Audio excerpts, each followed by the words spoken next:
Բայց այստեղ մի ուրիշ նաև հարց ծագեց։ Այդ մարդը ինչի է թողել իր հայրենի գյուղը եկել, հələ կհարցնեք ինչ որ մեկը։ Բասմա դպրոց կա։ Բայց դպրոցը որ կա, ինչի է թողել եկել։ Տիկին Գրիգորյան, այդ նույն մարդը Ստեփանակերտ էր ասում չկա, բայց Ստեփանակերտը երբ որ կար, հայկական դպրոցը կար։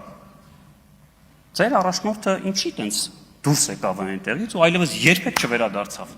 Երբեք մշտական բնակության չվերադարձան Լեռնային Ղարաբաղ, երբեք։ Ոչ իրանց երեխաները, ոչ իրանց թորները, նույնիսկ չնայեցին, որ Ստեփանակերտում հրաշք հայկական դպրոցներ կա, ժողովուրդ ջան։ Տեսեք, 86,600 քառակուսի կիլոմետրը ներառում է նաև Լեռնային Ղարաբաղը։ Ասում եմ, եկել է խոսում, ասում է,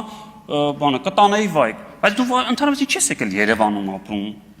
Սա լավ է կանոն, այդ կոնտեքստում չեմ ասում, բայց եկել եք ապրում եք եւ ասում եք, բանը, դպրոց կա, ինչ եք թողել ձեր գյուղը, ժողովուրդ ջան, եկել այստեղ ապրում։ Ու նույնիսկ եմ ասում, թող պատասխանեք այդ հարցին, ինչ եք թողել այդ դպրոցները Ստեփանակերտի եւ եկել եք այստեղ։ Հայաստանի Հանրապետությունը չի պատրաստվում պատերազմ վարել Լեռնային Ղարաբաղի համար։